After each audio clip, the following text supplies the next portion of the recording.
Chapter 8. Lesson. Drama. Shakespeare retold Julius Caesar. Extract. Pronunciation. Approximate. Grammar. Adverb. Vocabulary. Palindromes. Spelling. Derived forms of words. Punctuation. Inverted comma. Conversation. Interview skills. Reading passage. The handicrafts of Telangana. Writing. Formal letters. Soft skills. Etiquette and grooming. Value orientation. Necessity is the mother of invention. Lesson. Drama. Shakespeare retold Julius Caesar. Shakespeare retold, Julius Caesar. An extract from Act 3, Scene 2. Pre-reading questions. Are you familiar with the works of Shakespeare? Have you read or seen a performance of any of his plays?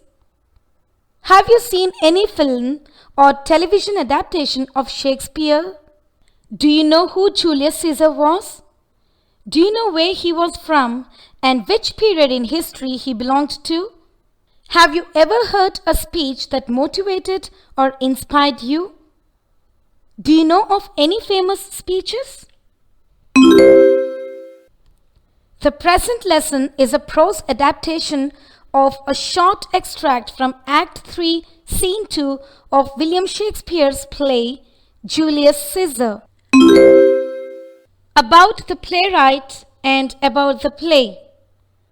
William Shakespeare, 1564 to 1616, is considered the greatest dramatist and poet of the English language. In Shakespeare's hands, English drama achieved a matchless brilliance that first shone forth in his early history plays, such as those based on the reigns of Henry VI, Richard II, and Richard III, maturing into romantic comedy of As You Like It and A Midsummer's Night Dream, and finally reaching its zenith in the great tragedies of Hamlet, King Lear, and Macbeth, and in romances such as The Tempest. Shakespeare is also remembered for his many sonnets, the beauty and lyricism of which are admired even today. Julius Caesar is one of Shakespeare's great tragic plays. It opens with great celebration in the streets of Rome. The Roman general and statesman Julius Caesar has returned from a battle after defeating his political rivals. Rome is a republic governed by elected noblemen. Some of them fear that Caesar, who is popular among common citizens and has the support of the army, could seize power and declare himself the king. Many Roman politicians, including Cassius and Brutus, watch Caesar's rise to political power with suspicion.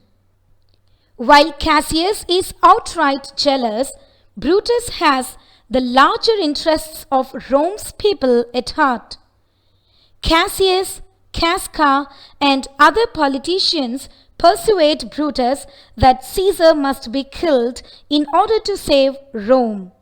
The thought troubles Brutus because Caesar has been a friend to him, but he agrees to join the conspiracy because he thinks it is best for the country. During a Senate meeting at the capital, Rome's legislative assembly, the conspirators brutally stab Caesar to death. The people of Rome are confused and agitated by the murder of a popular leader and demand answers. The text you have is a prose paraphrase of an extract from Act 3, Scene 2 of Shakespeare's play. Here, Brutus calms the restless crowd of commoners. He explains to the Roman citizens his fears concerning Caesar's ambition and why it was necessary to kill him. After listening to his speech, the crowd is convinced that Brutus and the conspirators did the right thing. They praise him for assassinating Caesar and delivering Rome from the evils of a dictatorship. Caesar's friend Mark Antony then addresses the crowd, as it is a tradition to speak at the funeral of a leader.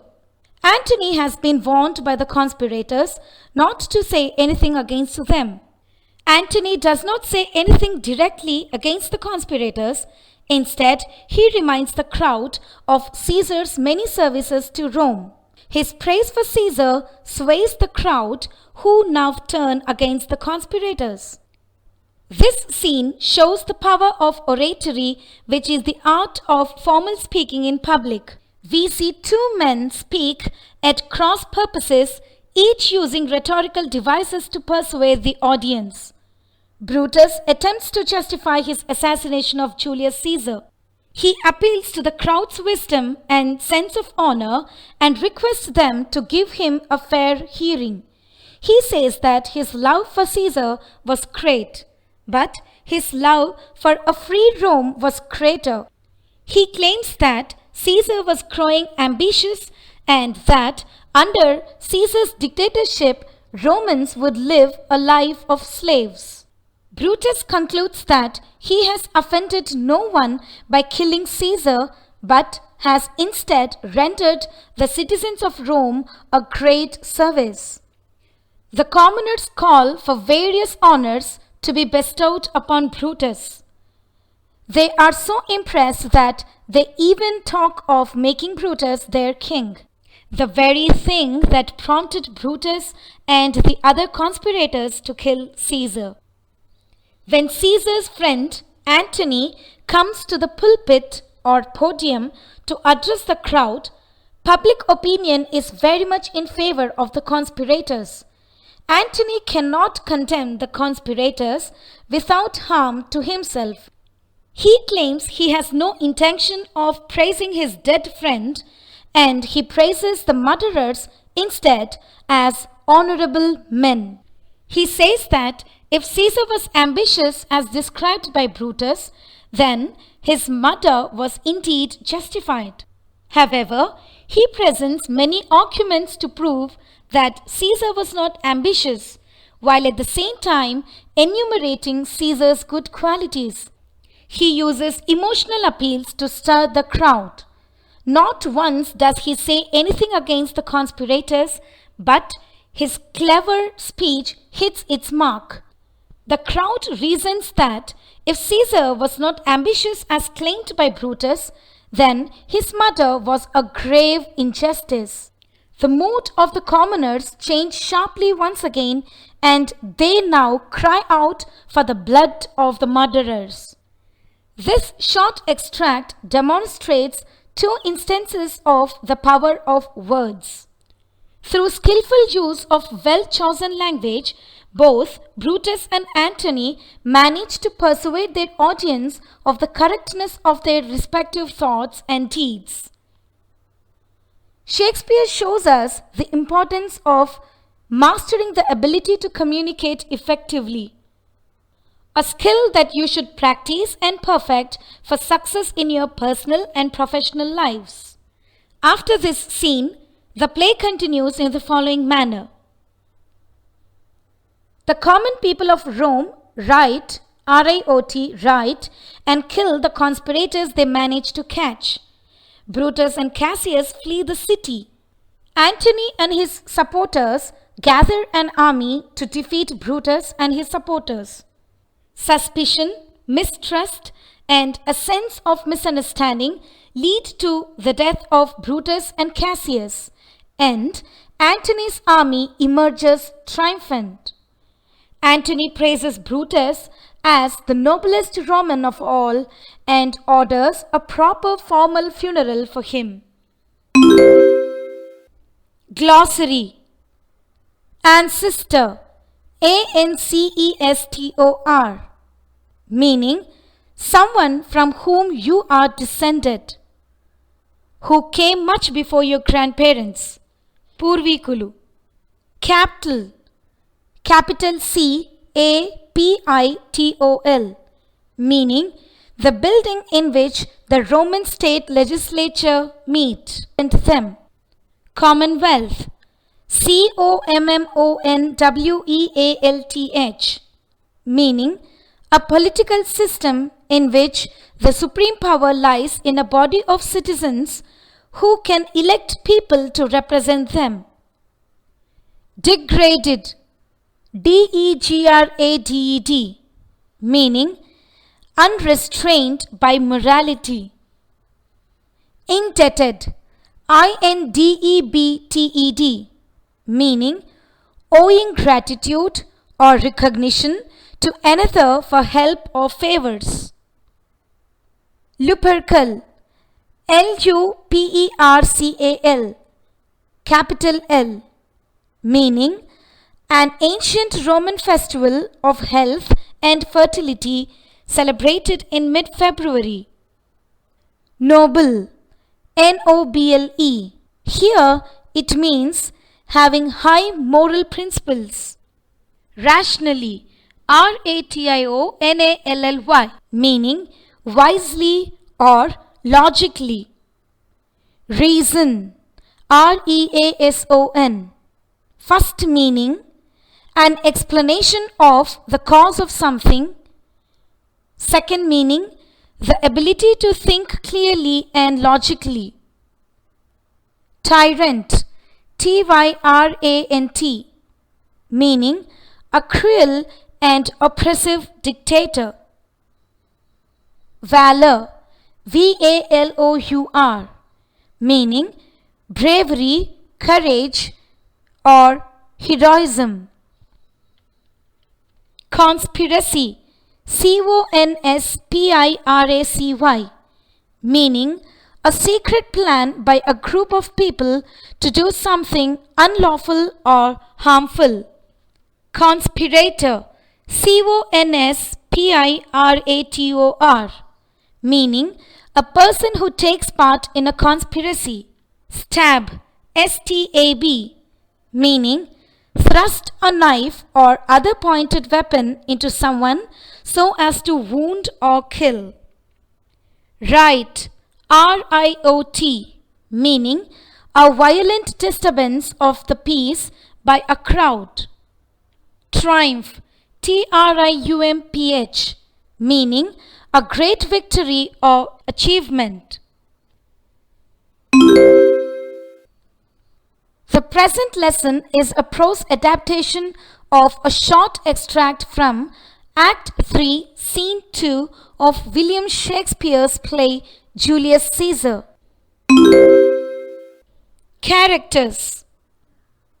Brutus, a Roman politician who helped murder Julius Caesar. Mark Antony, a Roman general and close friend of Julius Caesar.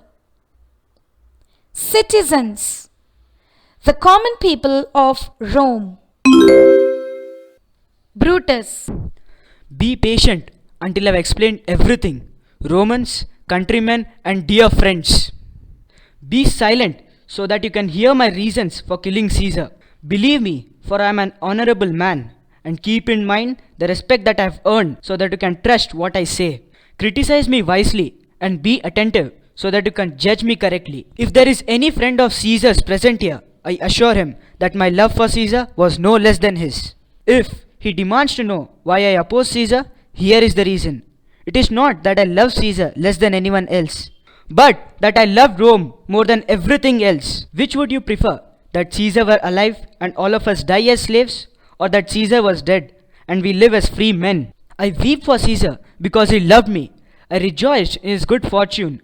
I respected his bravery, but I killed him because of his ambition. There are tears for his love, joy for his fortune, honor for his valor, and death for his ambition. Is there anyone present here who is so degraded that he would like to be a slave? If there is such a person, let him speak up, for what I have hurt him by killing Caesar. Is there anyone present here who is so uncivilized that he would not like to be a Roman citizen? If there is such a person, let him speak up for what I have hurt him by killing Caesar. Is there anyone present here who is so wicked that he does not love his own country? If there is such a person, let him speak up for what I have hurt him by killing Caesar. I will wait for that person to reply. All citizens. There is no such person here, Brutus. Then I have hurt no one.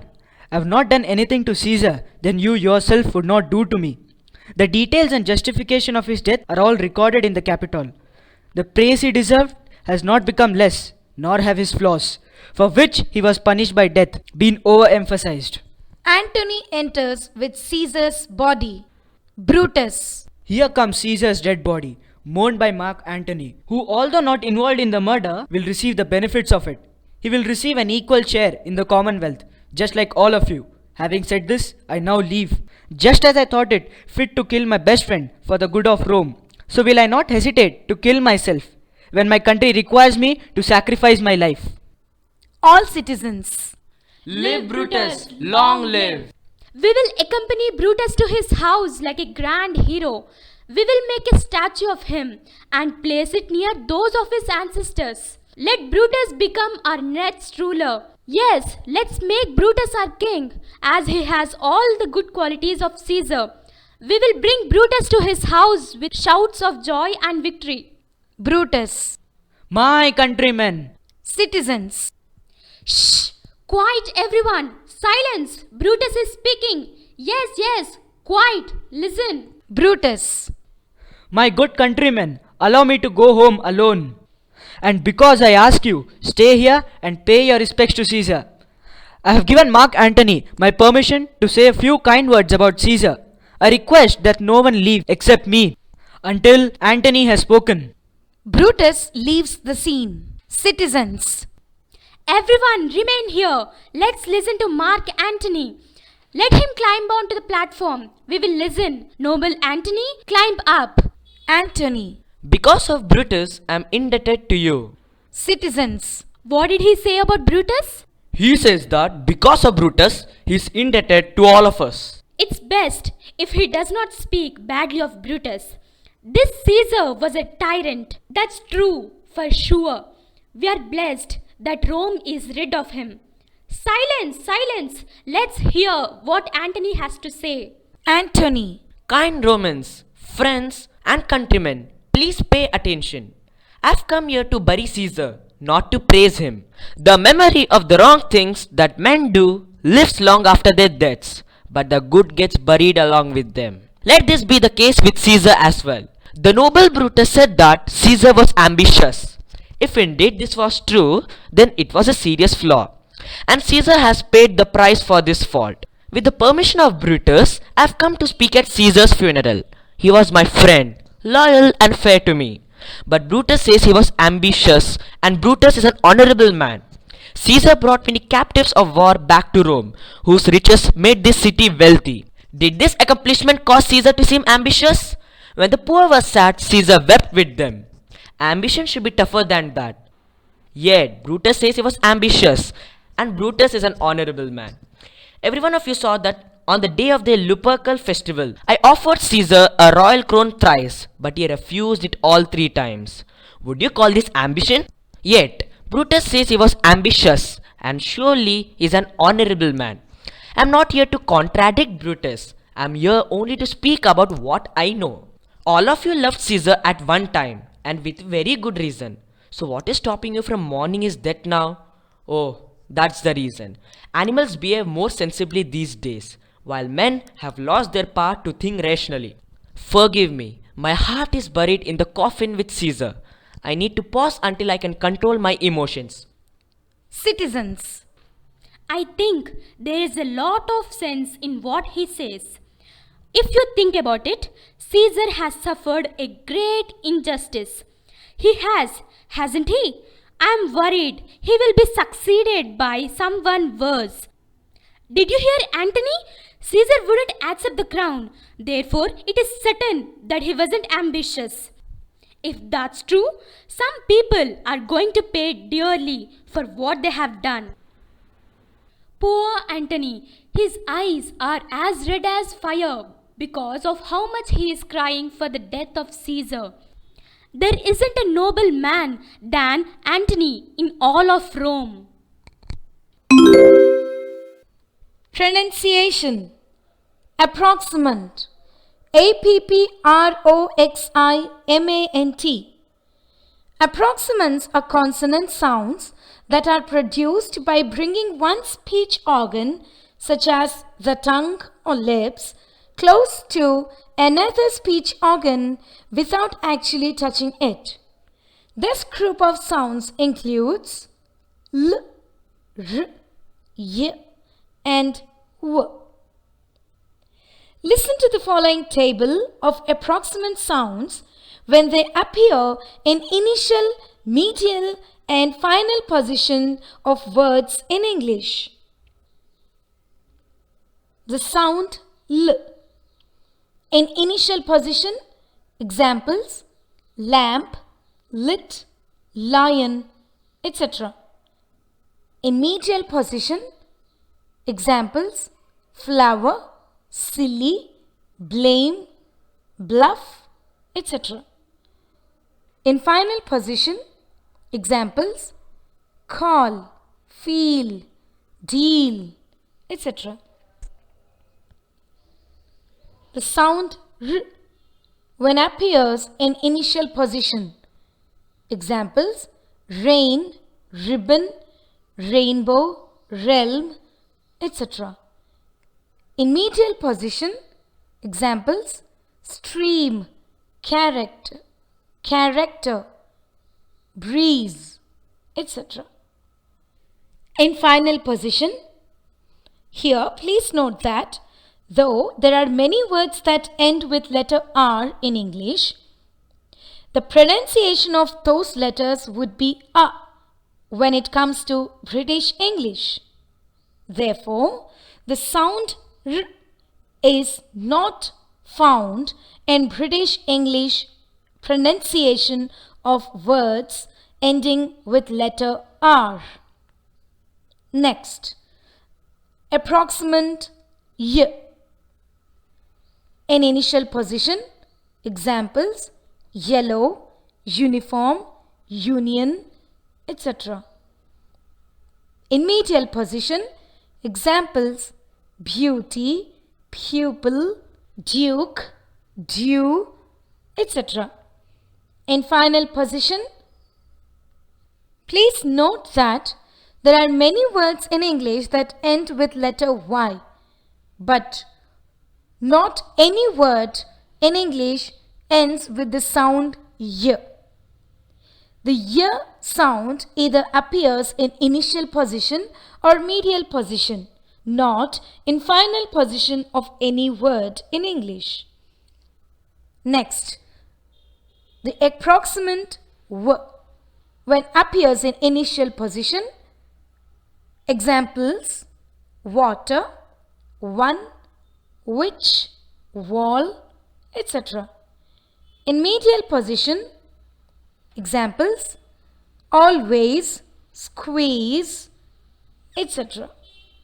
In final position, again note that there are no words that end in the sound W in English. Listen carefully to the following rules with regard to these sounds and the letters they are often used to represent in words. Point number 1. The letter L is silent in certain words such as talk, half, come, should, could, would. That is, though we see the letter L in these words, there is no L sound in these words. The L sound is silent. Point number 2. When the letter R is followed by a consonant, its R sound is unheard. Examples bark, B-A-R-K. We see the letter R, but since it is followed by a consonant K, the R sound gets omitted and it becomes bark but not bark. Curd, C-U-R-D, curd, but not curd. Port, P-O-R-T, port, not port. Interview, I-N-T-E-R-V-I-E-W, interview, not interview. Point number 3. When the letter R comes at the end of a word, its R sound is not pronounced in British English. Examples: better, B-E-T-T-E-R, better, but not better or better. Car, C-A-R, is pronounced car in British English, but not car or car. Fur, F-U-R, fur, not fur. Singer, S-I-N-G-E-R, singer, but not singer or singer. When a word ends with letter R, instead of R sound, we make it as a sound in British English. Point number 4.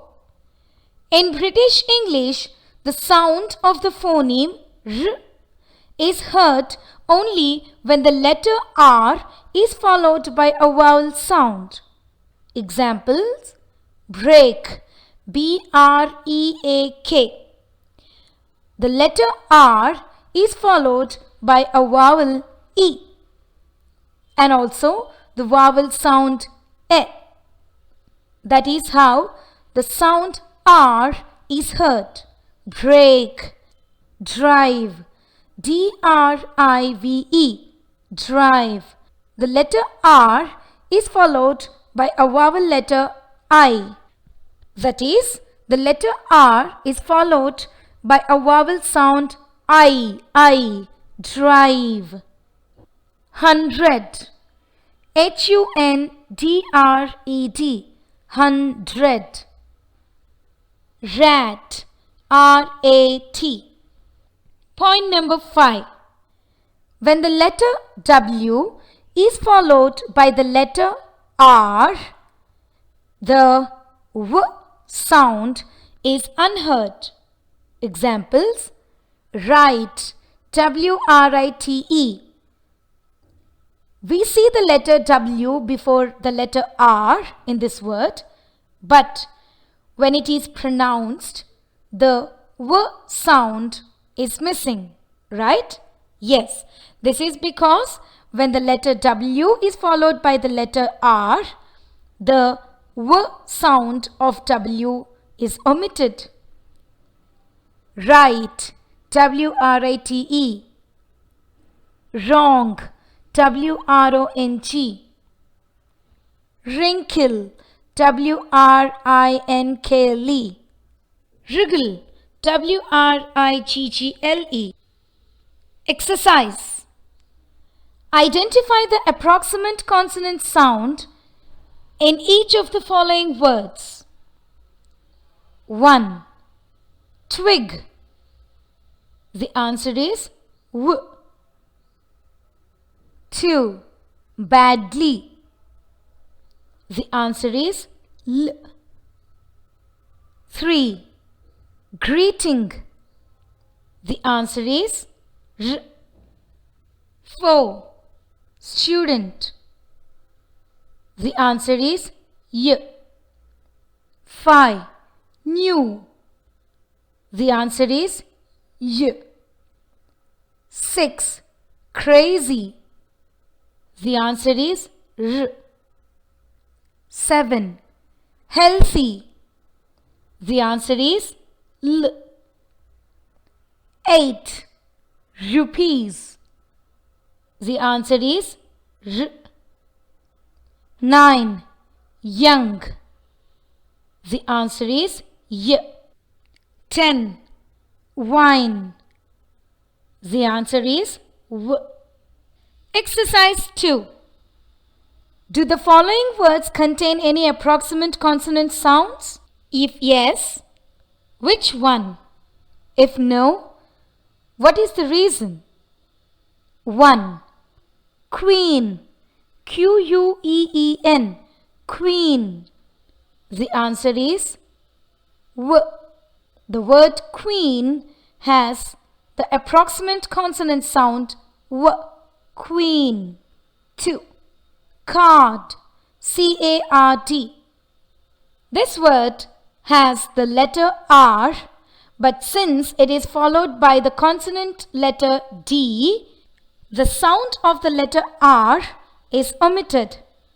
It is simply pronounced as card, but not card. So, the word card doesn't have any approximate consonant sound.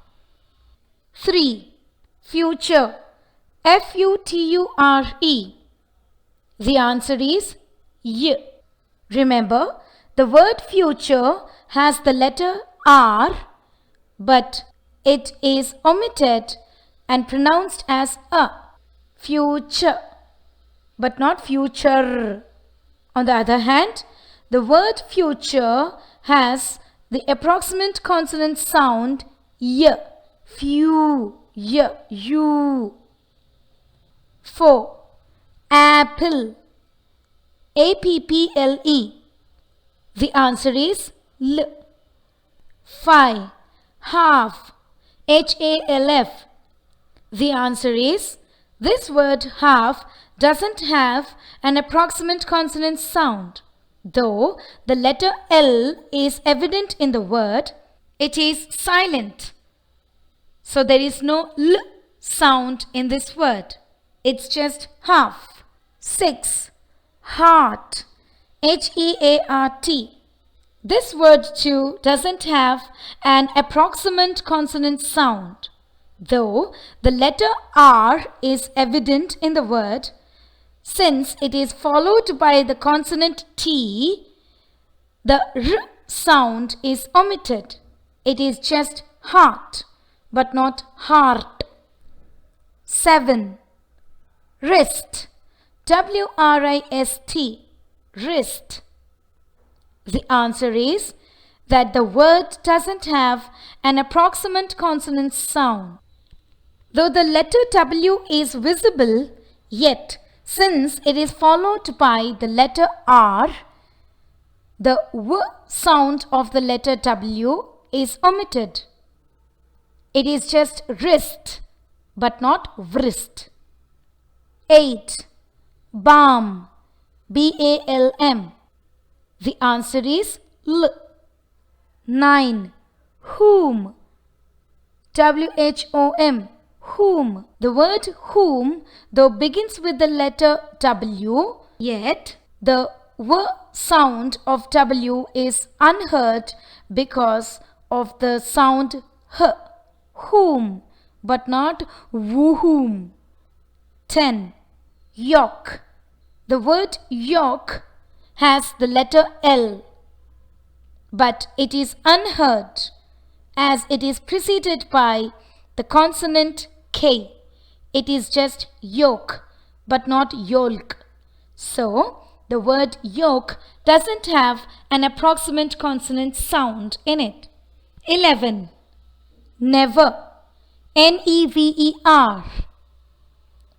The word never doesn't have an approximate consonant sound. Though the word ends with the letter R, the last R is pronounced as A in British English. So it is just never, but not never. 12. Wallet. Wallet. The word wallet has two approximate consonant sounds, W and L. 13. Traffic. The answer is R. 14. Colonel. The answer is L. 15. Two. TWO. The word to has the letter W but not the approximate sound W. It is just to. 16. Cow. C-O-W. The word cow has the letter W but not the approximate consonant sound W. It's just cow. It has the vowel ending ow but not W. 17. Palm. The word palm has the letter L but its approximate consonant sound L is not heard. It's just palm but not palm. 18. Answer. A-N-S-W-E-R. The word answer has the letters W and also R. But when we pronounce it, the approximate consonant sounds W and R are unheard. It is just answer but not answer. So there are no approximate consonant sounds in the word answer. 19. Chalk.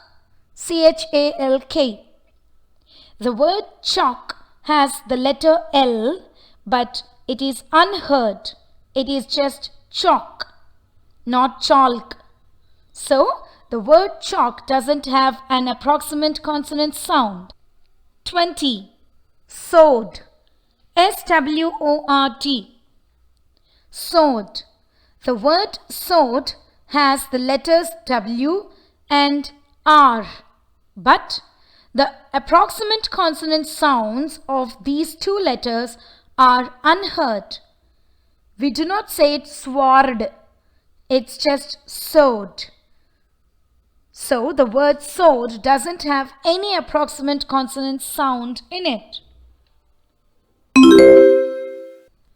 Grammar. Adverb. It is unfortunate that in spite of studying parts of speech, many students confuse themselves between adverb and adjective. And when asked for the definition of adverb, almost everyone says that adverb is a word which describes or modifies a verb. Students, a word which qualifies and quantifies a noun or a pronoun is an adjective, whereas an adverb is a word which not only qualifies a verb but also does something else. Well, it is time you all learned the definition of adverb properly. Adverbs are words used to modify not only verbs but also adjectives and other adverbs. Listen carefully. Adverbs modify verbs, adjectives and other adverbs. They add meaning to the word they modify. For example, the old man walks slowly. Here, the word slowly is adverb. Why? Okay. Does the word slowly modify old man? No. It modifies the manner in which old man walks or the way old man walks. Old man yela nadustaru? Kaisa chalta hai? Slowly. Chelna, walk, nadavadam. So here the word slowly is modifying the verb. How does the old man walk? He walks slowly. Okay? Here the word slowly is not modifying the old man but it is modifying the verb walks. I write neatly. Neatly is the adverb here. Why? నేను ఎలా రాస్తాను? मैं slowly लिखती हूँ. నేను slowగా రాస్తాను. It is not talking about the pronoun I. Rather, the word slowly is modifying the action लिखना, रायडम, write. Alright? So, in these two cases, the words slowly and neatly are modifying verbs. So they are adverbs. Let us observe how adverbs modify adjectives. Here are some examples. Example 1. This place is very peaceful. In this sentence, this is the pronoun, place is the noun, is మీకు తెలిసిందే auxiliary verb, peaceful. Now what is peaceful? Adjective na adverb ఆ? మనకు తెలియట్లేదు కదా. Okay, this place is peaceful. ఇప్పుడు చెప్పండి. Peaceful is the word which is modifying place. Yeah, place ఎలా ఉంది? Peaceful గా ఉంది. Something which talks about quality and quantity of a noun or a pronoun is adjective. So peaceful is adjective. Now this place is very peaceful. Now we have to find out the parts of speech of the word very. Very ఏమై ఉంటుంది? adjective నా adverb ఆ? చూద్దాం. This very meaning ఉందా? లేదు. Place very meaning ఉందా? లేదు. Is very, does it have a sense? No. Very peaceful? Yes. Very is modifying the word peaceful. How peaceful? ఎంత peaceful గా ఉంది? Very peaceful. कितना peaceful है? बहुत peaceful. So the word very is the adverb here, which is actually modifying the adjective, not the verb. In the previous case, the word slowly modified the verb, right? But here, the word very is modifying adjective. Example 2. He is too lazy to get up. He is too lazy. What is lazy? It's the adjective because it is describing the quality of the person. How is he? He is lazy. Alright. Now what is too? Is it an adverb or an adjective? Let us see. He too. Meaning ledu. Is too. No. Too lazy? Yes. So the word too is modifying the adjective lazy. How lazy? Too lazy. ఎంత lazy ఉన్నాడు? చాలా lazy. So adverbs modify verbs and also adjectives. Now let us learn how adverbs modify another adverb. Examples. The news came quite suddenly. Quite, quite, not quite. Quite means shh, keep quiet.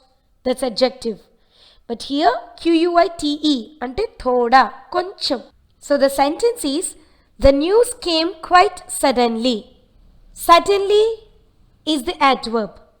How did the news come? The news came suddenly. ఎలా news వచ్చింది? Came. कैसा आया news? Suddenly आया. So it is talking about the verb action. How did it come? Suddenly.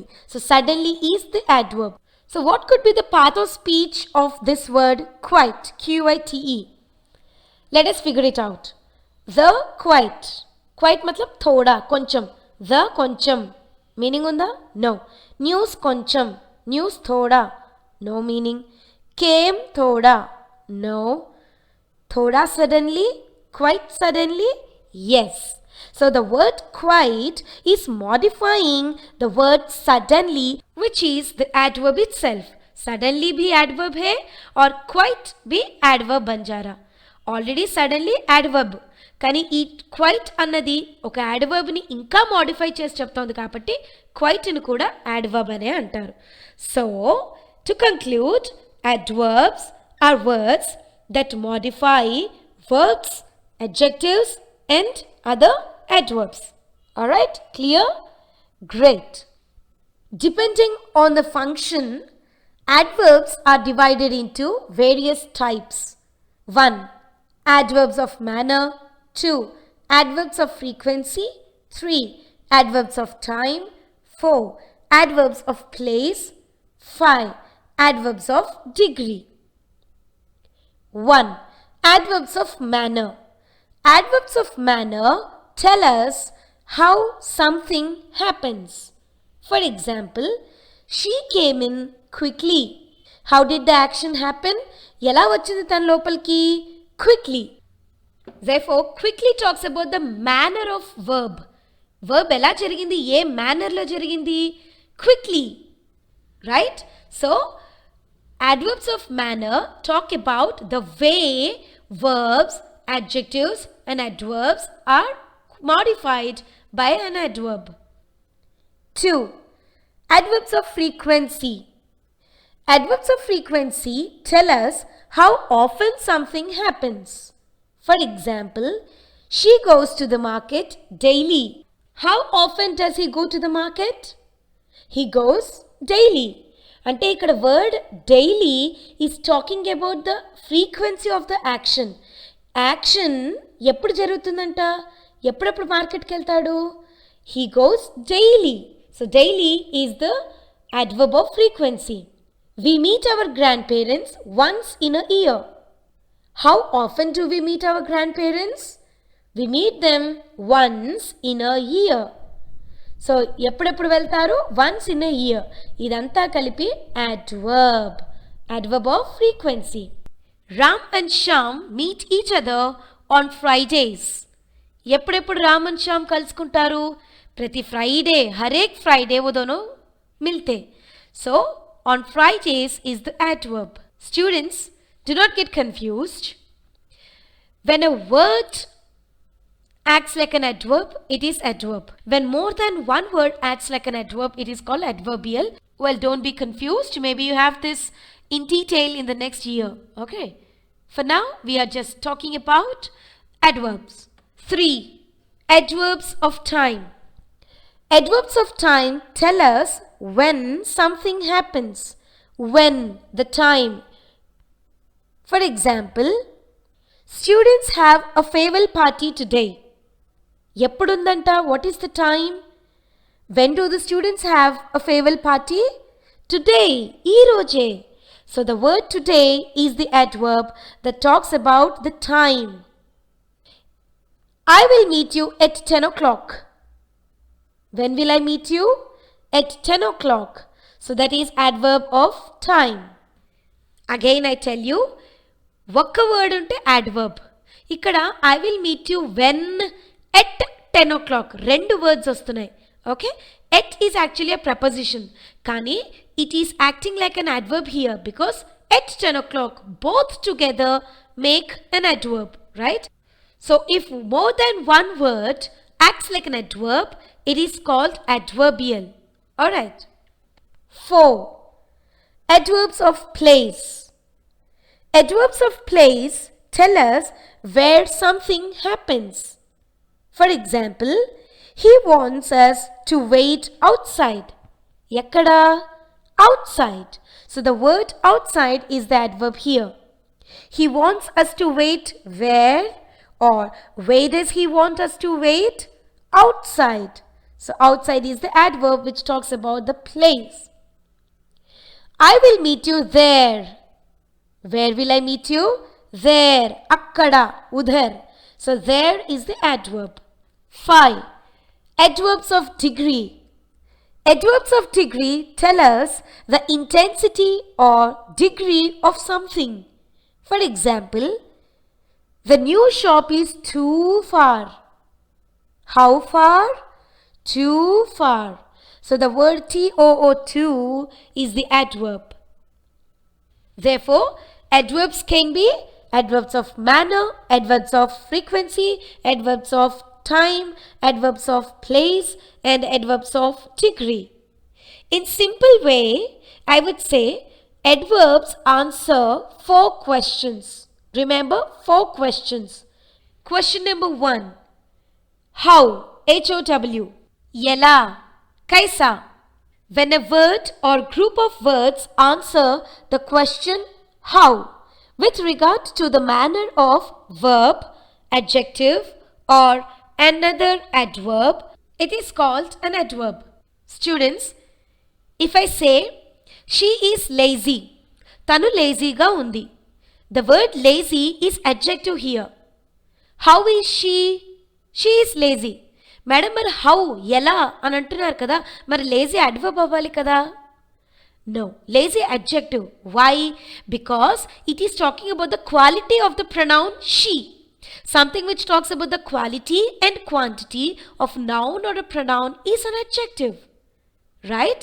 In the same way, when the question how answers the manner of action, that is the verb, adjective, adverb, it becomes an adverb.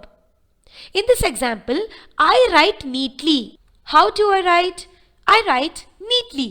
So neatly becomes adverb. In the first case, she is lazy.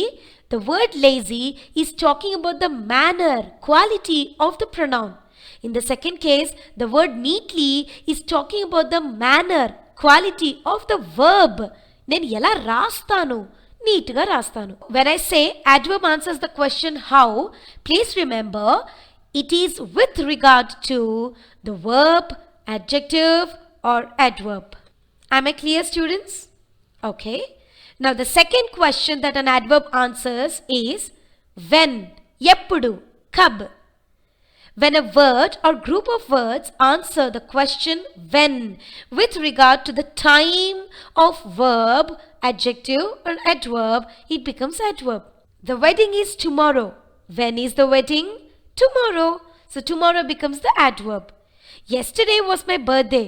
When was my birthday? Yesterday. So it becomes the adverb. February 2nd was my friend's wedding. When was my friend's wedding?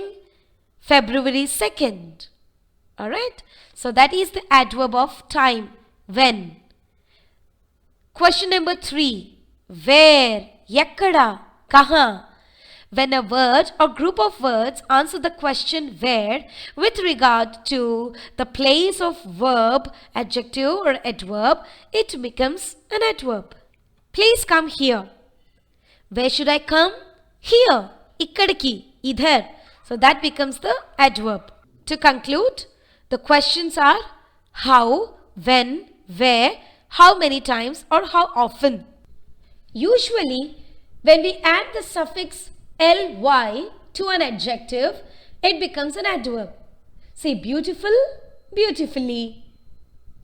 Technical, technically. Basic, basically.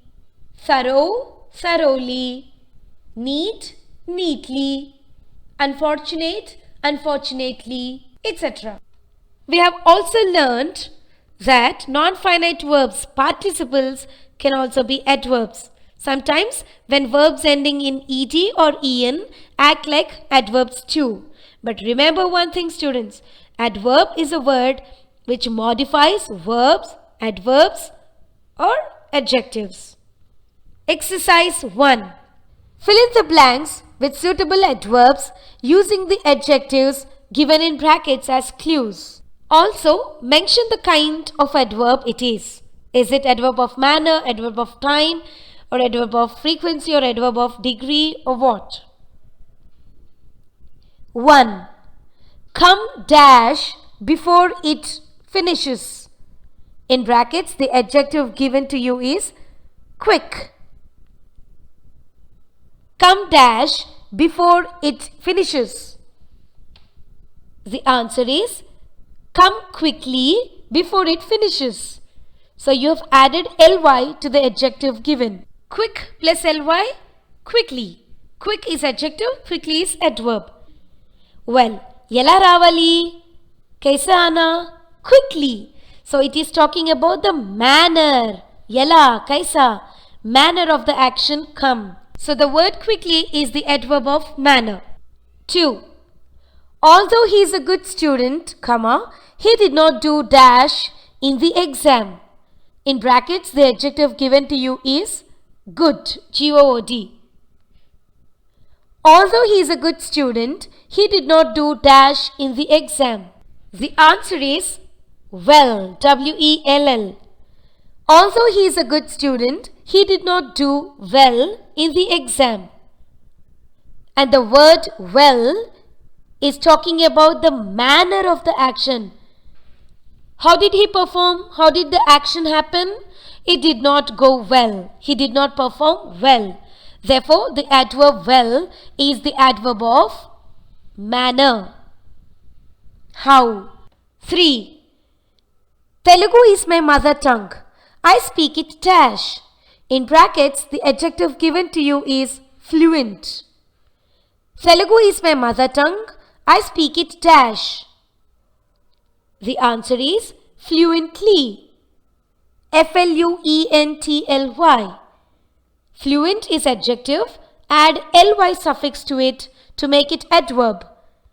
I speak it fluently. How do I speak it? నేను ఎలా మాట్లాడతాను?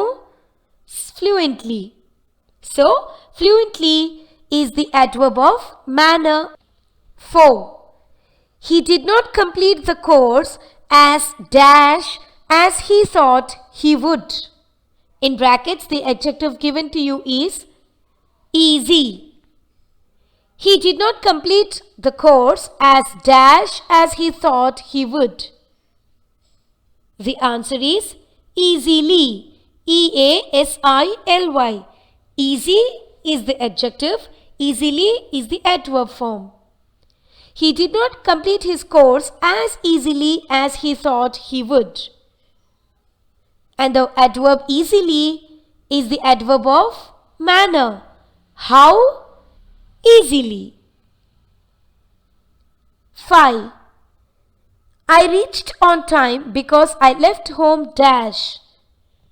In brackets, the adjective given to you is early. E-A-R-L-Y. I reached on time because I left home dash. The answer is early. Early, early. You needn't make it earlyly. Alright? I reached on time because I left home early. The adverb early talks about the time. ఎప్పుడు నేను start అయ్యాను?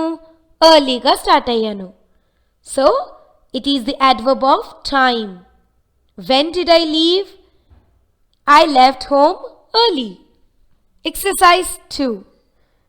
Correct the error in the use of adverbs in each of the following sentences. If there is no error, then ignore the sentence. 1. My sister always worked hardly. The error is in the word hardly. The answer is my sister always worked hard.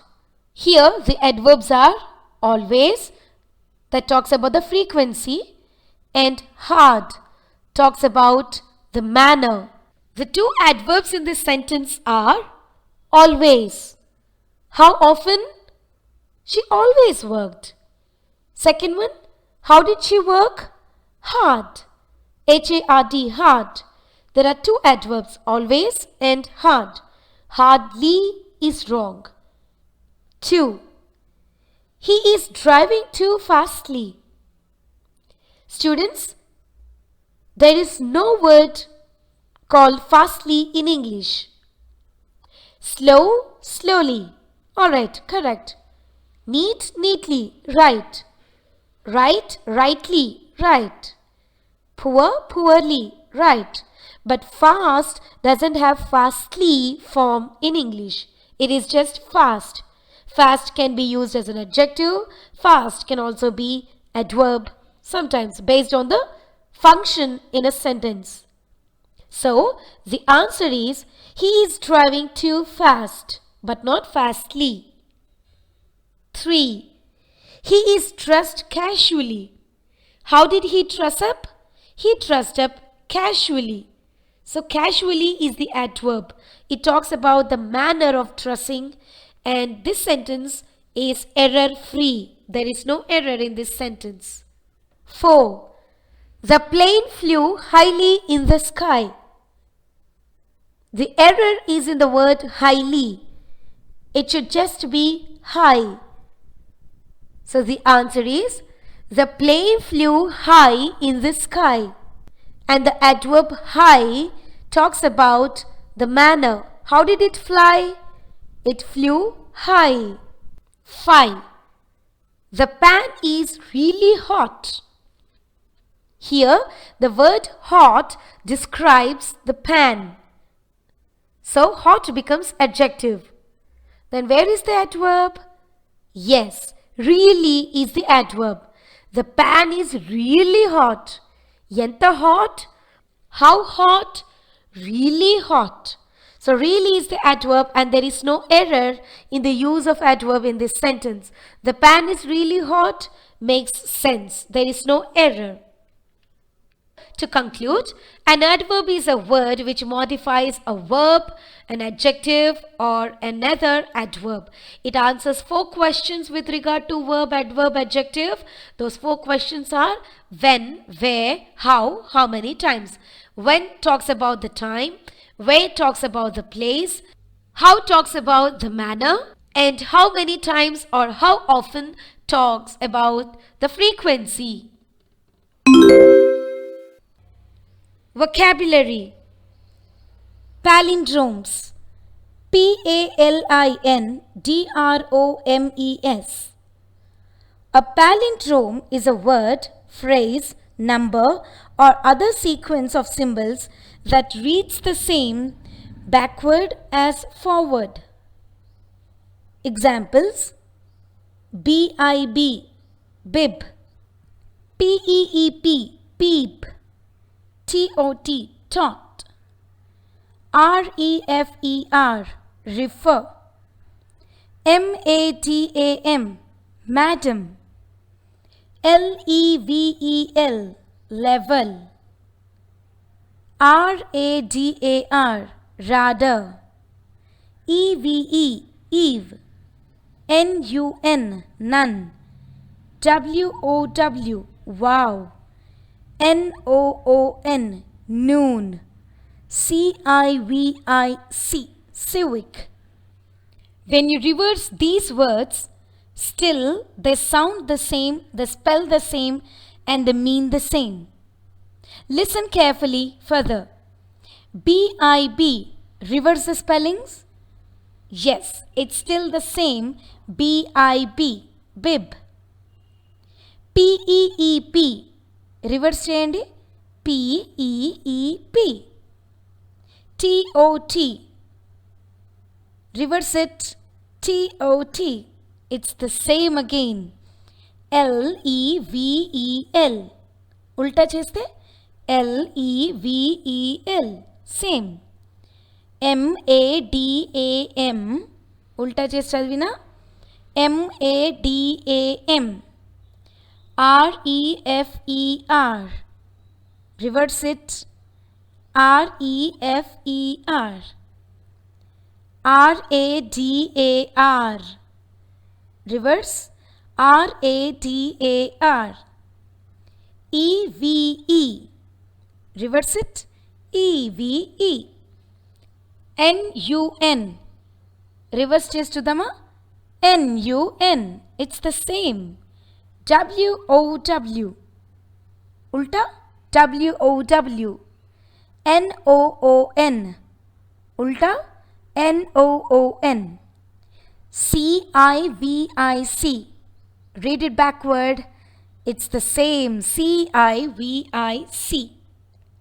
So, a palindrome is a word, phrase, number or other sequence of symbols that reads the same backward as forward. Listen to these Telugu palindromes. Kittiki, Ganga, Vikata Kavi, Kallika, Kalaka, Kanyaka, Kanuka, Katika, Kamsakam, Kamdakam, Kantakam, etc. Examples of multiple word palindromes are: 1. I did. Did I? If you reverse it, it still reads the same. I did. Did I? 2. My gym. My, my, GYM, gym. Ulta chest chusna. My, GYM, gym. 3. Top spot. 4. Step on no pets. STEP, step. ON, on. NO, no. PETS, pets. Now read it backward. Step on no pets. Pets ni ulta cheste step అవుతుంది. No ఉల్టా చేస్తే on అవుతుంది. On ఉల్టా చేస్తే no అవుతుంది. Step ఉల్టా చేస్తే pets అవుతుంది. Step on no pets, step on no pets. Same to same. 5. Was it a cat I saw? 6. No lemon, no melon. Exercise. Fill in each blank with a palindrome based on the given clue. 1. A part of the body. What is it? The answer is EYE, eye. 2. A male member of the family. The answer is DAD, dad. 3. A female member of the family. The answer is MOM, mom. 4. When both hands of a clock are on 12 and the sun is overhead. What is it? The answer is noon, NOON. Alright, let us now understand how numbers can become palindromes. Okay? When a number reads the same backward as forward, it becomes a palindrome. For example, 22, 1331, 17971, 202, etc. Now fill in these blanks. 5. The smallest palindromic number greater than 9. What could it be? Okay, the number should be greater than the number 9 and ఇలా చదివిన అలా చదివిన same ఉండాలి, palindromic number ఉండాలి. Okay, చూద్దామా 9 తర్వాత palindromic numbers ఏమున్నాయి? 9, 11, then 22, 33, 44, 55, 66, 77, 88, 99, then 101, 121, 131, 141, 151, 161, 171, 181, 191, 202, and so on and so on. So 9 కంటే పెద్దగా ఉన్న కానీ అన్ని పాలిండ్రోమ్స్లో కూడా చిన్నగా ఉన్న నెంబర్ ఏది దొరికింది మనకి? 11. Yes, 1 1. So the answer is 1 1, 11. 6. The next palindromic number after 11. The answer is 2 2, 22. 7. The smallest palindromic number greater than 99. 99 itself is a palindromic number, right? So this number should be greater than 99, not smaller than 99, but not the greatest palindromic number. Just after 99, what could it be? The answer is 101, 101. 8. The greatest palindromic number less than 99. Now greater than 99 was 101. Less than 99? You're right. The answer is 88. 88. Spelling. Derived forms of words. A word may exist in several forms: noun, verb, adjective, adverb.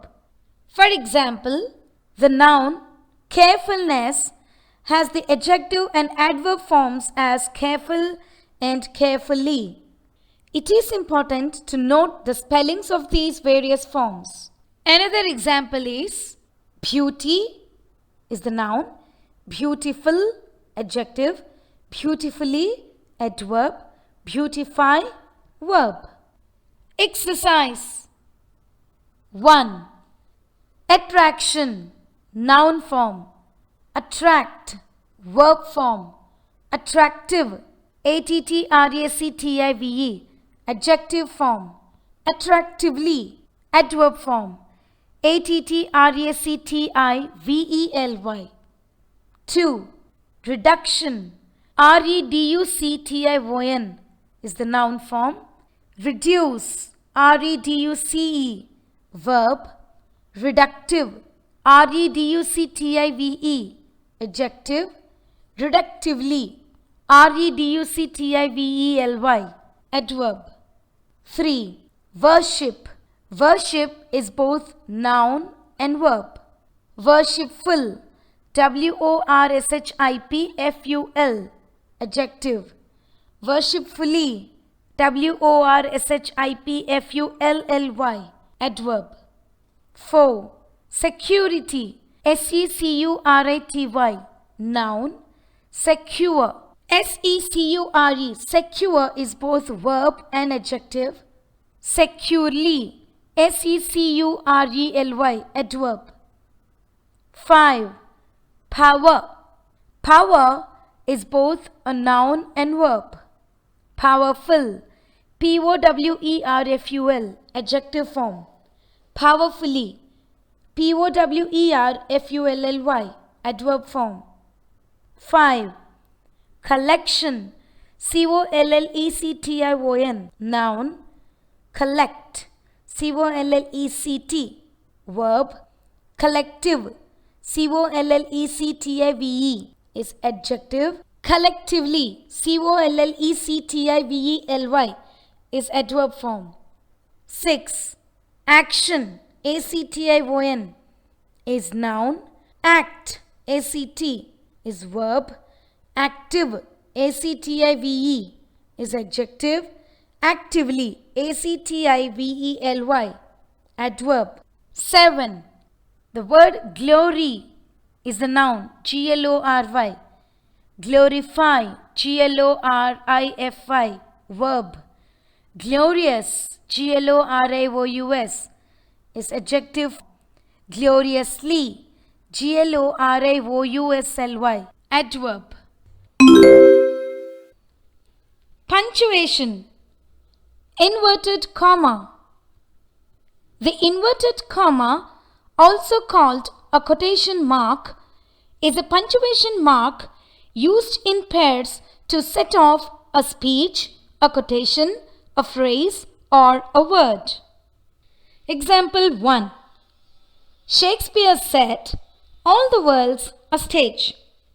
We punctuate this sentence as S capital Shakespeare said, two dots, that is colon, inverted comma open, A capital all the world's a stage, full stop, inverted comma close. This is his dialogue. Shakespeare said, two dots, inverted comma open, all the world's a stage, full stop, inverted comma close. Example 2. What do you mean? Jasmine asked. We punctuate this dialogue, which is in direct speech, as inverted comma open, W capital what, do you mean, question mark, inverted comma close, J capital Jasmine asked, full stop. Remember that within the inverted commas, the last punctuation of the sentence or dialogue is included. If it is a question mark or an exclamation mark or a comma or a full stop, it should come before the closing inverted comma. Example 3. The rambutan is a kind of fruit. In this sentence, the word rambutan is a new word for me. I want to emphasize it. So, I put this word between inverted commas to highlight it. And so, I punctuate this sentence as T capital the, inverted comma open, rambutan, rambutan, inverted comma close, is a kind of fruit, full stop. Inverted commas may be used singly or doubly. Single inverted commas are preferred in British English, while American English uses double inverted commas. Inverted commas are used. Point number 1. to mark off direct speech. Example, Kamal said, all employees must attend the meeting. This is the dialogue of Kamal's. Kamal emannadu? All employees must attend the meeting. So this is in direct speech. If you want to quote someone's dialogue, you use direct speech. If you want to quote someone's dialogue in your words, then you should use indirect speech.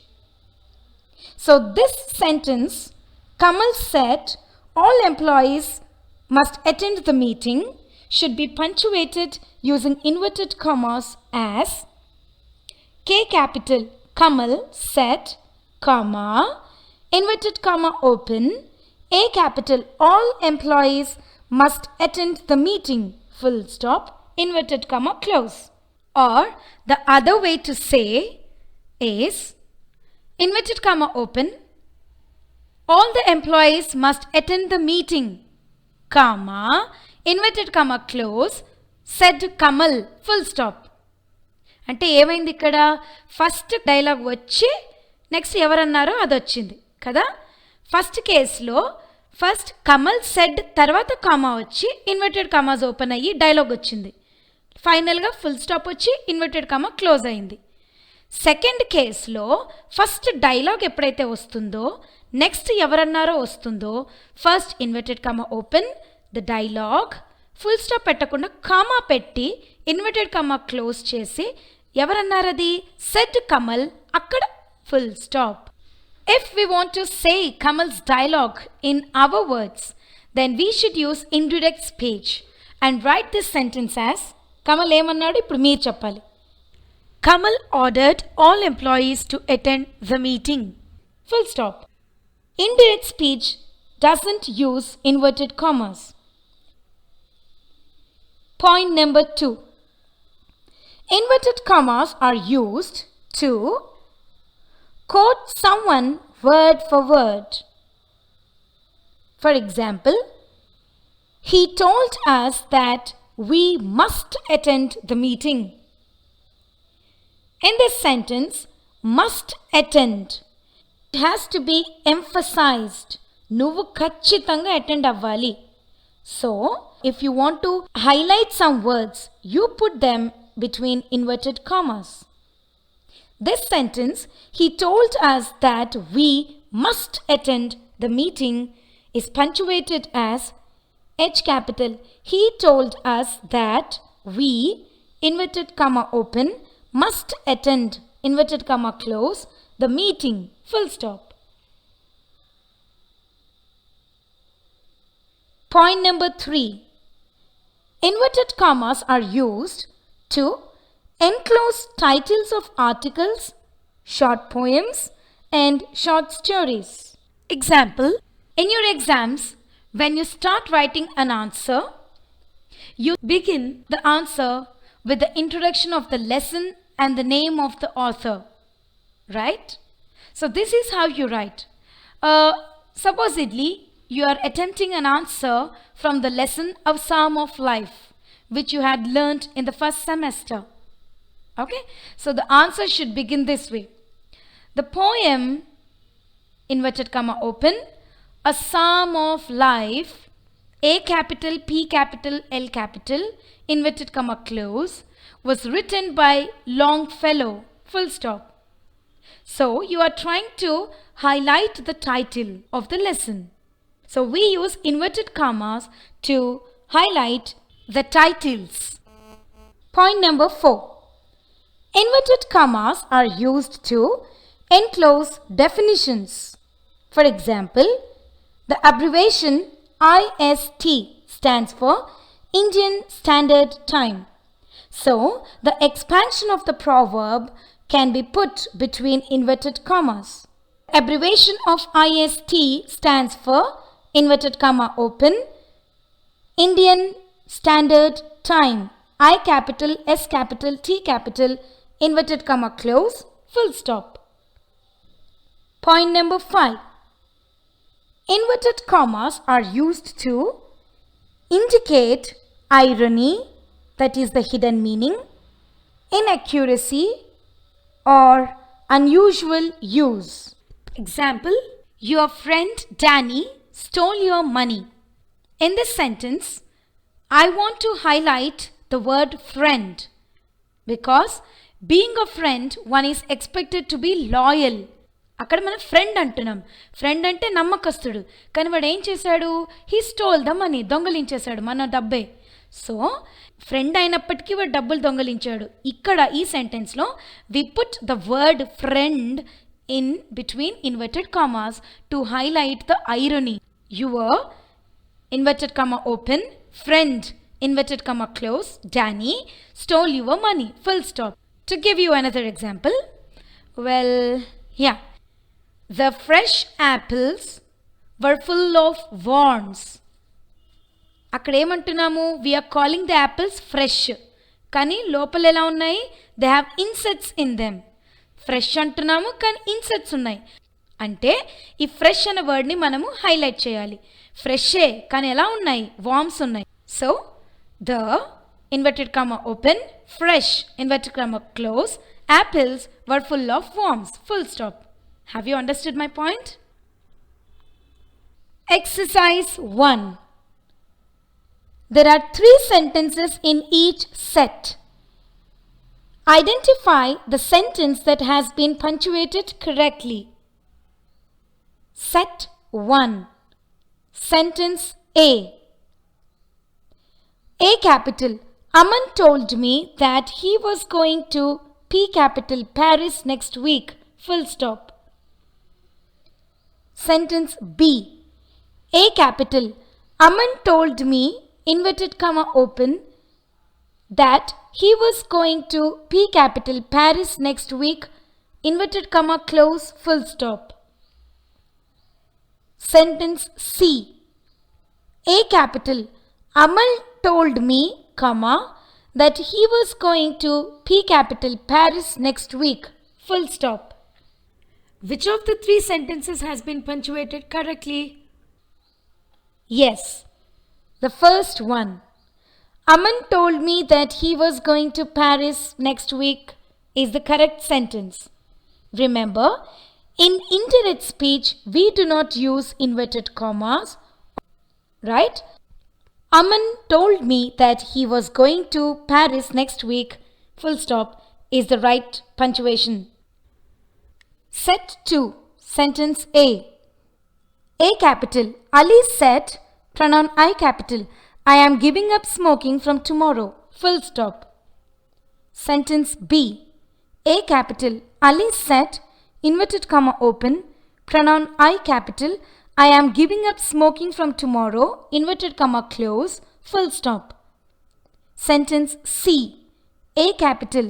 Ali said, comma, inverted comma open, pronoun I capital, I am giving up smoking from tomorrow, full stop, inverted comma close.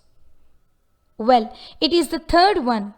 Ali said, comma, now his dialogue, inverted comma open, I am giving up smoking from tomorrow, last punctuation, full stop, inverted comma close.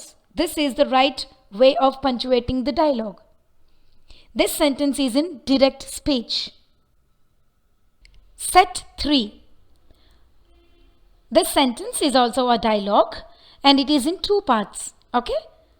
Sentence A. Inverted comma open, Y capital yes, comma, inverted comma close, said Lata, L capital, comma, again inverted comma open, I capital, I'll be happy to cover your shift, full stop, inverted comma close. Please do not get confused.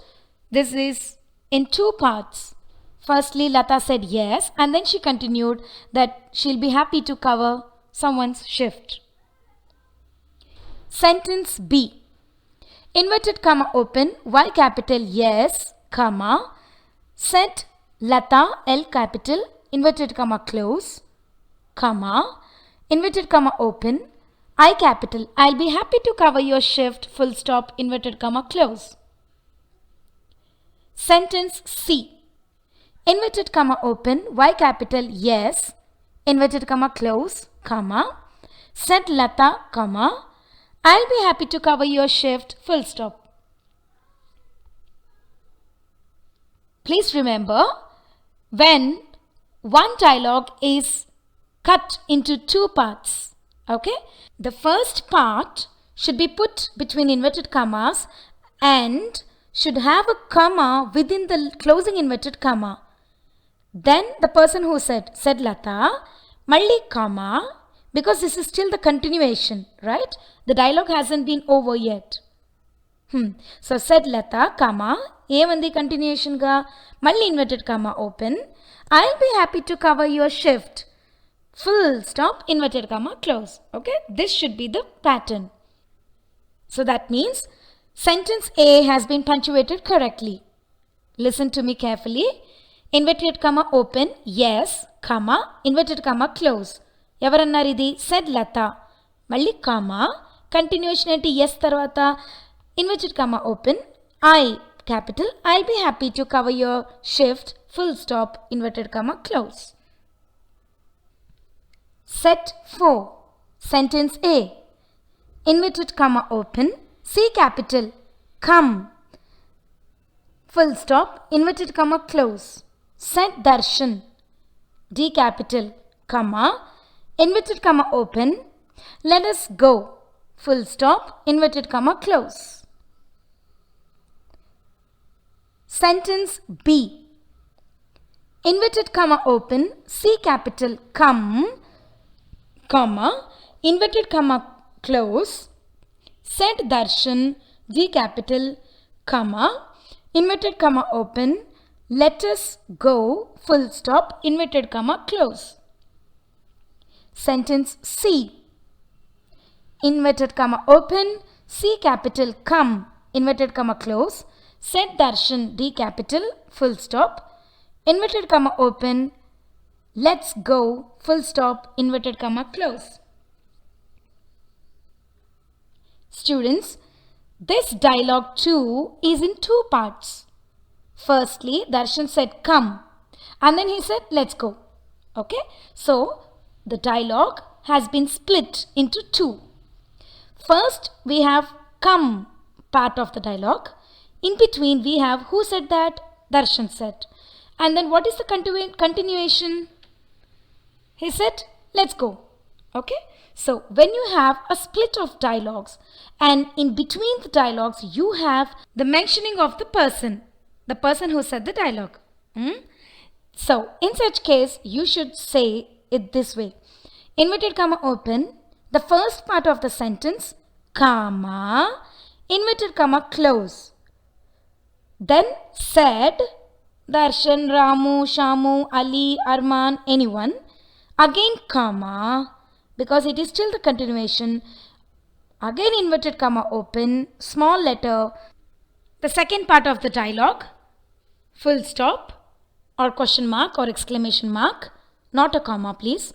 Close the dialogue, that is closing inverted comma. If this is the right pattern, then sentence B has been punctuated correctly of the three.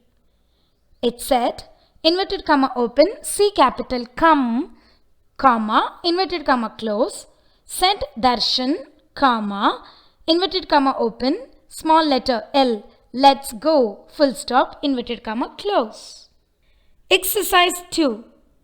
Punctuate the following sentences by using whatever necessary capitals and all the punctuation marks you have learned so far. 1. Mary is trying hard to complete the project, her friend said. The answer is, inverted comma open, M capital, Mary is trying hard to complete the project, comma, inverted comma close, her friend said, full stop. 2. No, the man answered curtly, I don't care. Curtly, C-U-R-T-L-Y, curtly means rudely. The answer is, inverted comma open, N capital, no, comma, inverted comma close, The man answered curtly, comma, inverted comma open, capital I do not care, full stop, inverted comma close. It is simply, the man answered curtly, no, I do not care. ఈ డైలాగ్ని 2 పార్ట్స్గా చేశారు. First no వచ్చింది, మధ్యలో ఏ వ్యక్తి అయితే అది అన్నారో వాళ్ళ గురించి వచ్చింది, తర్వాత second part I do not care అన్నది వచ్చింది. 3. Invictus is a short Victorian poem by the English poet William Ernest Henley. The answer is Invictus. Since this is the title of a poem, it should be put between inverted commas. So inverted comma open, Invictus, inverted comma close, is a short V capital Victorian poem by the E capital English poet W capital William, E capital Ernest, H capital Henley. 4. My father told me that he wouldn't give me pocket money anymore. The answer is M capital. My father told me that he wouldn't give me pocket money, comma, anymore, full stop. This is in indirect speech. So, we needn't add inverted commas to this dialogue. 5. Yes, of course, she replied. I'll take care of it. The answer is inverted comma open, Y capital yes, comma, of course, comma, inverted comma close. She replied, comma, inverted comma open, capital I will take care of it, full stop, inverted comma close. Conversation. Interview skills. Preparing for an interview. Preparing for an interview helps you face the panel of interviewers with confidence. Remember the following points when you are preparing for an interview. Number 1. Brush up on the subject or the area related to the interview and update yourself on recent developments. Number 2. Prepare answers to some general questions you think the interviewers will ask. Examples. Tell us a little about yourself. Why do you want to be with us? What are your strengths and weaknesses? Number 3. Arrange the papers and certificates that you may be asked to produce neatly in a folder. Number 4. Wear something formal and comfortable for the occasion. Number 5. Plan to reach the place of the interview a little early, as this will give you time to familiarize yourself with your surroundings and to relax. Number 6. Think positive and try to regulate your breathing to remain calm. Part 2. Facing an interview. Number 1. Wait for your name to be announced and knock or seek permission before you enter. Number 2. Greet the people in the room formally, but in a pleasant manner. Number 3. Do not sit down until you are asked to. Number 4. Be conscious of maintaining a proper and relaxed body posture and a steady tone of voice, which should not be either too loud or too soft. Number 5. Remember not to interrupt the interviewer and allow him or her to finish speaking before you respond. Number 6. Listen carefully to the interviewer's questions and comments. Speak clearly and at a moderate pace to avoid having anyone repeat themselves. Number 7. In case you do not hear a question you are asked, or if you do not understand it, you could politely ask for it to be repeated or explained. For example, I'm sorry, but could you repeat the question please? Or I'm afraid, I'm not sure what you mean. Are you asking me if I? Or could you clarify the question please? Number 8. Avoid answering questions with just yes or no. Even in the case of yes or no questions, the interviewer will find it more satisfying if you add to your reply or explain it briefly. Thus, in reply to Is your mother tongue Telugu? You could say, no, it's Urdu, but I can speak Telugu fluently. Number 9. Do not feel embarrassed to say that you do not know the answer to a question. Use expressions such as, I'm afraid I don't know, and I'm sorry, but I'm not really certain. Number 10. Do not get into arguments or speak negatively or criticize former teachers, colleagues, or employers. Number 11. Do not boast or display your knowledge, skills, and experience, but if asked, state your achievements simply and honestly. Number 12. Wait for the interviewer to invite you to ask questions in case you have doubts. If this does not happen, wait until you sense that the interviewers are done before asking them politely if they could clarify something for you. Examples of the questions you may want to ask the interviewer are, Could you tell me whether the position involves traveling, please? And could I know when I can expect to hear from you, please? Number 13. Wait for the interviewer to tell you that the interview has ended before you get up from your chair. Thank all the people in the room before walking out of the door and closing it softly behind you. Listen to this sample interview between a candidate and the manager. May I come in, please, ma'am? Yes, please come in. Good morning. Good morning, ma'am. Please sit down. Thank you, ma'am.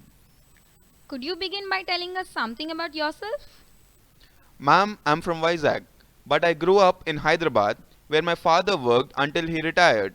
I'm married and I have a baby daughter who is a year old. I assume you speak both Telugu and Hindi. Am I right? Yes, ma'am, absolutely. I also speak Tamil. Why do you want to join our company? You're one of the leading publishers of law books in the country. With my background and work experience, I hope to be able to contribute to the company and also find the opportunity to grow further. Actually, the vacancy we have is for Bangalore. Would you be open to being based there? Yes, ma'am. I'm willing to relocate from Hyderabad to any part of the country. Could you tell us what kind of salary you expect, please? I'm earning 6 lakhs per annum in my present job. I think anything a little over that should be okay. Well, thank you, Mr. Kumar. We'll get back to you in a week's time. Thank you, ma'am. Reading passage: The Handicrafts of Telangana. The arts and crafts of Telangana have always occupied a place of distinction in India. Listed below are examples from the handicrafts industry that communities across the state of Telangana have embraced and practice as a means of earning a livelihood. Number 1.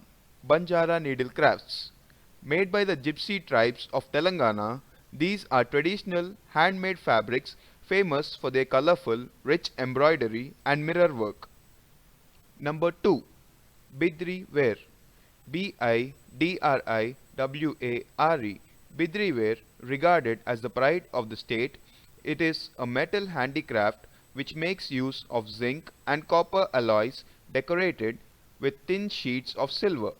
Flowers, vines and geometric patterns are commonly found on Bidri Ware, which are typically showpiece items like hookahs, vases, jewelry boxes, paperweights, earrings and trays. It is an important handicraft of India and symbolizes wealth. Number 3. Bronze castings. Telangana artists are known for their amazing bronze castings. They learn their art by carefully studying the Shilpa Shastram. Number 4. Dokra metal crafts. Another tribal art form known also as bell metal craft. It is a speciality of the Adilabad district of Telangana, where a number of artists from Ushergaon and Chittalbori have settled. Using a technique called lost wax casting, Sculptors are able to create figures of gods, animals which are especially horses, elephants and peacocks, folk motifs, etc. Number 5. Lakkar ware, a craft in which objects are decoratively covered with lakkar. It can be traced to the Etikapaka town of Telangana, where objects of remarkable design are created. Lakh bangles are a popular form of lakkar ware. Number 6. Nirmal artwork. Artisans from the Nirmal town of the Adilabad district are famous for their dazzling oil paintings which depict scenes from Indian mythology. The art originated from the period of the Kakatiya dynasty and follows Indian and Mughal schools of art. It is not restricted to paintings but can also include lacquered furniture, wall hangings, decorative boxes, etc. Writing. Leave application letter. You might need to take leave from college or from work for various reasons. The format of a leave application letter is the same as that of a formal letter that you have learned in Chapter 7. When applying for leave from college, be sure to include details such as your roll number, department, and other personal details related to the college. Some institutions require you to submit a medical certificate if the leave is for more than 3 days due to illness. Listen to the following sample leave application letter. This is written by a student. So on to the left, his address or his details.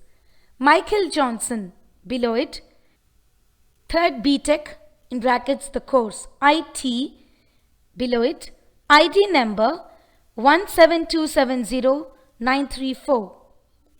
Below it, leaves and space, 8 March 2016. Below it, the receiver's details, the principal, below it, Surabhi College of Technology, below it, Alasamapatti, below it, Chennai 635201.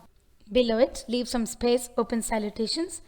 Dear Madam, comma, D capital M capital. Below it, subject, request for 2 weeks leave, WEEKS apostrophe, because it's plural, 2 weeks leave. Below it, leave some space, the body of the letter. I am Michael Johnson, studying in 3rd year Information Technology. My student ID number is 17270-934. I am writing to inform you that I am going to undergo a small surgery on 12 March 2016 to remove kidney stones. Doctors have advised me to take complete bed rest for 1 week after the surgery. Below it, change the paragraph. I request you to kindly grant me leave for 2 weeks from 10 March 2016.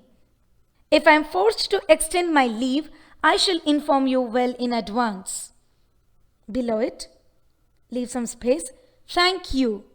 Below it, leave some space. Closing salutations. Yours faithfully, comma, below it, signature, below it, the name, Michael Johnson. Below it, parents' signature. Below it, enclosures, medical certificate dated 6 March 2016. Exercise 1. Imagine that you are the proprietor of Garuda Trades, Hyderabad. You would like to open a current account in a bank. Write a letter to the branch manager, B capital M capital, of ABC Bank, making this request. 2. Write a letter to the principal of your college requesting him or her to grant you permission to leave early every day for a month so that you can attend an evening course that you have joined. Banking correspondence. Banks need to exchange various kinds of letters with their different stakeholders. As all of us use the banking facilities, it is a good idea to practice writing such types of letters. Listen to this sample letter, which is an application for an account statement. Towards the left margin, start writing the sender's address. Neha Kumari, below it flat number, 3-6-342, Himayat Nagar. Below it, Hyderabad 5,29,000. Below it, email ID. Below it, phone number. Below it, leave some space and write the date. 30 October 2016. Below it, leave some space. Write the receiver's address. The branch manager, T capital, B capital, M capital.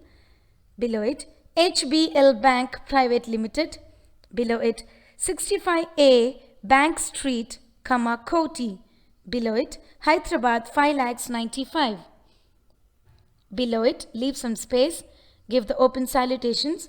Dear Sir, below it, subject, request for account statement. Below it, now the body of the letter. I hold an account in the Koti branch of HBL Bank since 2012. My account details are as follows, : below it, give the details, list. Account type, savings bank. Account number, HBLO 139956480. Account name, Neha Kumari. Change the paragraph. I am a student and am applying for an internship abroad. The visa application requires a bank statement for the last 3 months. May I request you to please issue an account statement for the period 1 August 2016 to 31 August 2016. Change the paragraph.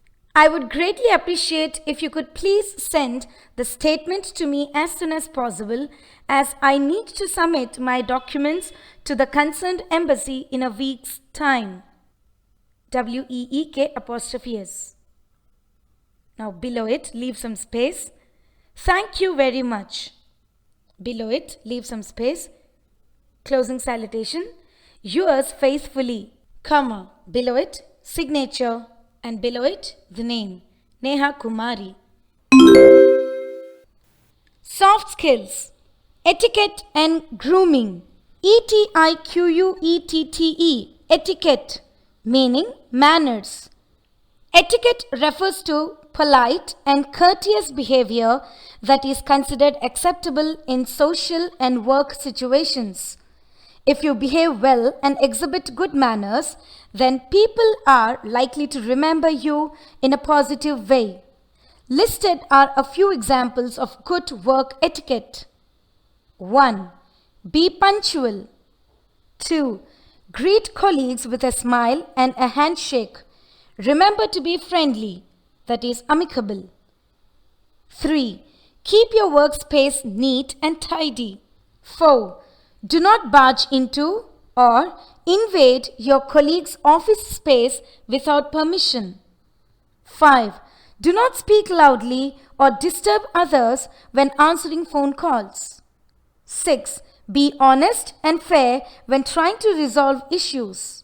7. Listen to others and try to help them with their problems. 8. Do not try to avoid responsibilities or shrink duties. 9. Respect other people's feelings. 10. Do not damage office property. On the other hand, grooming refers to your cleanliness and how appropriately you dress. It plays an important role in work environment and with regard to how we interact with people in both social and professional settings. Here are some guidelines for being well groomed. 1. Pay special attention to personal hygiene and cleanliness.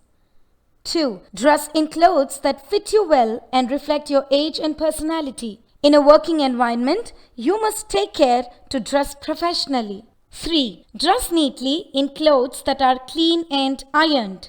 4. If you wish to use perfume or aftershave gel, then use one sparingly so that you do not overwhelm those around you. 5. Try to maintain a good posture by sitting straight and walking confidently. Value orientation. Necessity is the mother of invention. The English proverb, necessity is the mother of invention, means that when you have to complete a task and you have absolutely no choice but to complete the task, then you will think in radical, new, out of the box ways to attempt to solve your problem. Because of necessity, you are forced into finding or creating solutions. It is particularly applicable when working on projects that may seem impossible to complete. Under such circumstances, necessity can motivate you into thinking of ways in which you can increase efficiency. Put simply, if you must do something, then you will think of a way to do it. End of chapter 8.